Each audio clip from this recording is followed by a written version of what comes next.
Metallica took over a New York City record store for a day, signing autographs and selling only Metallica merchandise in the Metallica store for their first in-store event in 7 years.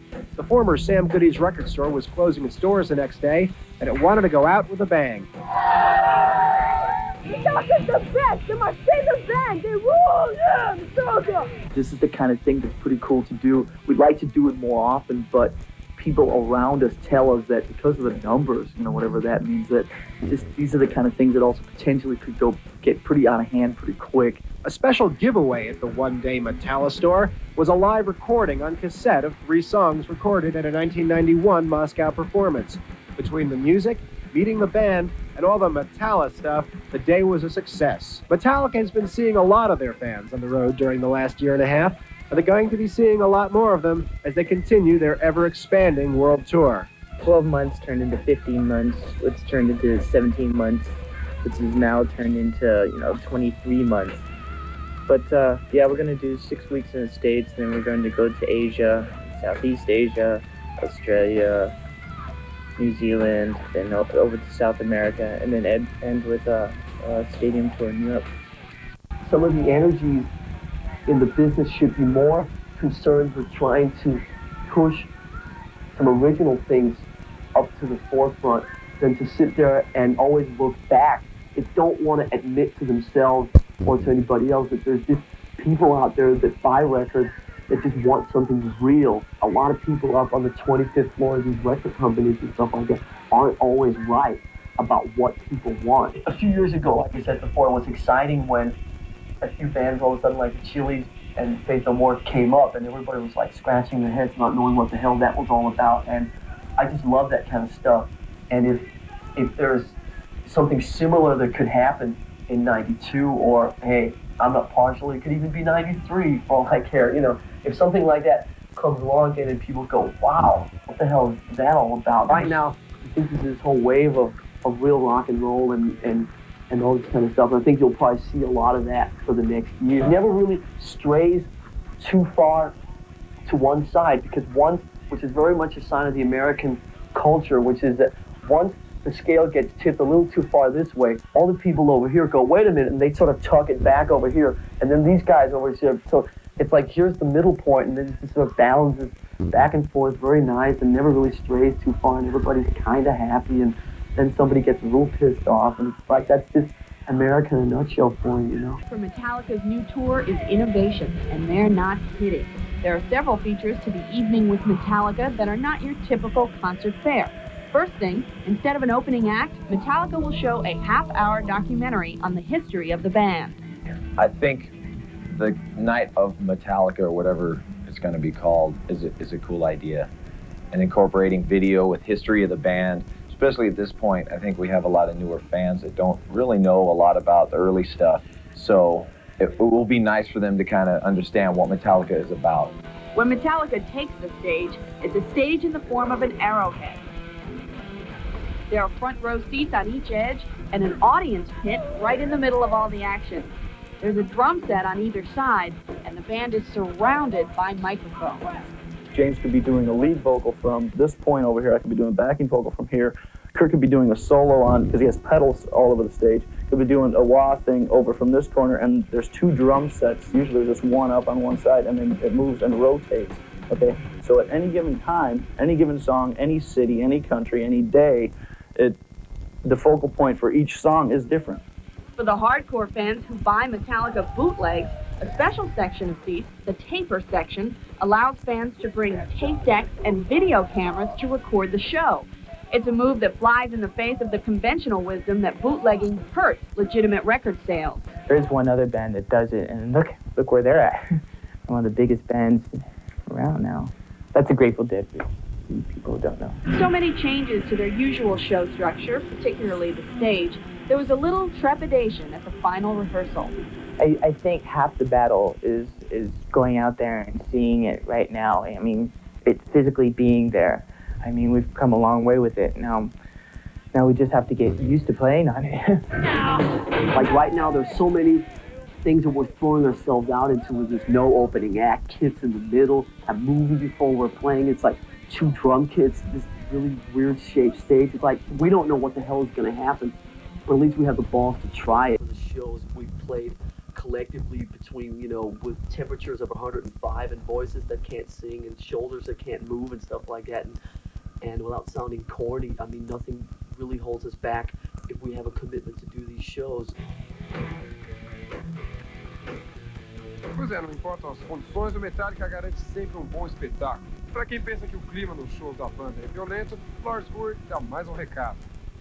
So in terms of violence and problems arising, so far we've been very lucky that problems have been very few, and the couple times that there has been a problem, like for instance about a month ago in Indonesia, it was something that we had totally, it was out of our control. It was outside the stadium. It had something to do with the ticket prices for the kids and things that were just beyond our control. So far so good. The track record's pretty good. The same thing with last night in San Juan as well, when we got rained out as an act of God. I mean, it's very, very rarely that Metallica just cancel a show.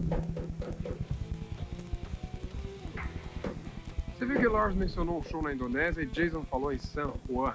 Parece que nessa última parte da turnê mundial, Metallica tem rodado bastante. What's keeping us, I think, giving us about a, you know, 5th win right now is the fact that in the last couple of months we've gotten away from the, and I don't mean this in a specifically negative way, but in America, 200 shows in America doesn't offer a lot of variation in terms of energies exchanged with the audience and cultures and blah, blah, blah. The last 3 months on this tour, we've sort of gone to all these sort of far out spots of the world, from Singapore to Mexico to, you know, New Zealand to all these places, and Indonesia and so on. And that's really, I think, keeping us kind of on our toes, because every 2 days it's a new country, it's a new culture, it's a new society, it's a new energy and a new everything, you know, and that really keeps it going right now.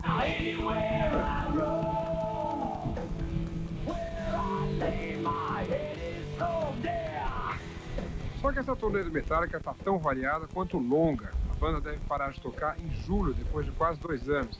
Mas será que eles seguram o pique até lá? Of course, there are times that you're almost at your wit's ends, but there are many more good things than there are bad. And so we just try to keep cool with each other, have patience with each other, and just, we know that we're a team and we have to do an all-for-one type of thing. And that's how we're, you know, the light is at the end of the tunnel now. The end of the tour is the 4th, 5th of July, right? That's only a couple months away. And so we are looking forward to a break and being able to do our own things, but we're still... I mean, when we go out there tomorrow night to play, you know that we're going to give 110%. That's just the way Metallica is, man. That's bottom line.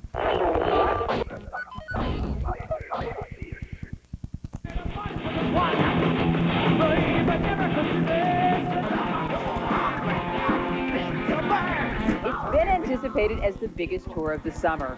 Co-headliners Guns N' Roses and Metallica, along with opening act Faith No More, began their trek across America at Washington, D.C.'s RFK Stadium last week. The show was a major success, despite, among other challenges, the very intense heat. While we're sitting up on stage and I look up, they had this like temperature gauge or thing and whatever up there. I look up, it's like it's 105 degrees and sit on the thing. I'm going like, why am I doing this? Isn't this stuff dangerous to do?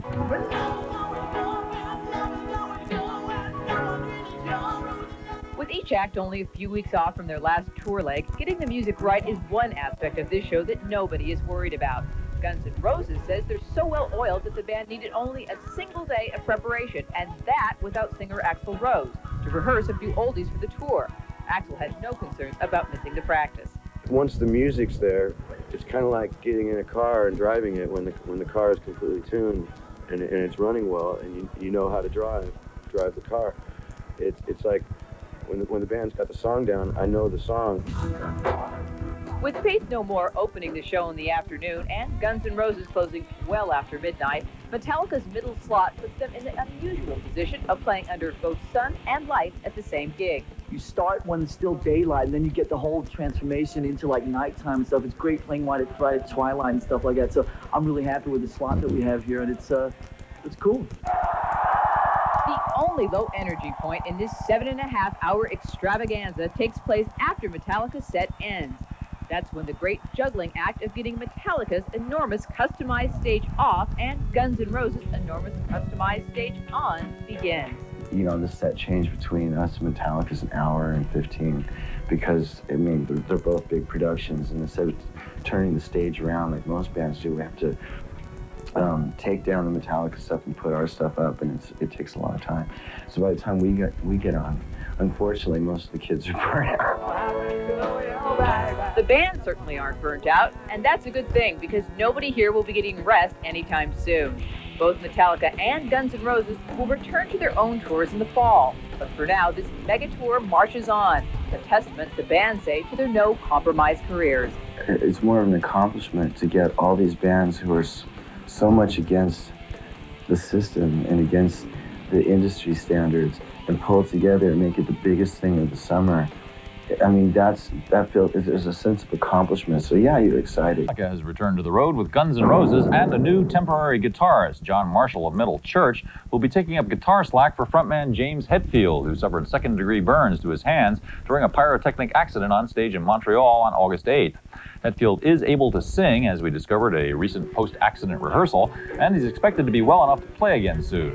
As for Marshall, who used to be Hetfield's guitar tech and has subbed for him on stage before, he sounds like this.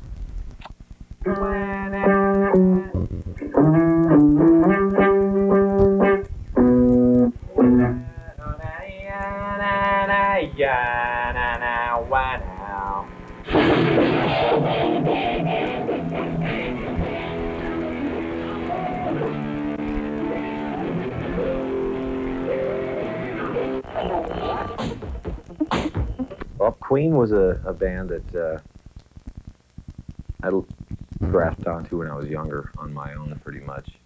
My brother had Sabbath, Jethro Tull, some other bands that influenced me a bit, but Queen was one that I went out and kind of picked up on my own. It was the guitar that really turned me on to that. The fact that they weren't using an orchestra, that he was doing it all on guitars. Like, wow, he got all of them sounds out of his guitar. The group attributes the long wait for their latest record to a new, less stressful way of doing things. We've nearly killed each other and everybody around us when we made records before, and I think we all felt that we wanted to try and see if we could come out of this somewhat alive. The guys teamed up again with producer Bob Rock, who also worked on their critically acclaimed and commercially successful 1991 release, Metallica. The band, who are currently recording in New York City, are experimenting with different gear as well as different ways of writing. A lot of different sounds. Yeah, different amps and guitars. Yeah, different instruments, yeah. The input from Jason and Kirk was a lot stronger this time, and I think me and James kind of took a little bit of a step backwards and just we really wanted to try and do more of a band thing this time. The reigning gods of arena rock will be traveling a different concert path this year, headlining the usually alternative Lollapalooza. I think we do fit in because I think we have always been going against mainstream stuff. I think when the mainstream came to us, you know, it was very clear that they came to us. The band plans on doing a world tour after Lollapalooza, but they want to take an extended break before revisiting anywhere so that they can put out a second record. I think our idea right now is to go everywhere once and then kind of see what happens. Maybe go back and work some more on some of the songs that are incomplete right now from these sessions that I think we feel are strong enough to put out on a second record from these sessions. Whether it's shaking things up at Lollapalooza or playing a stadium full of metalheads, Metallica's philosophy towards their art is simple and direct. We don't give a what people think. So why should we start now?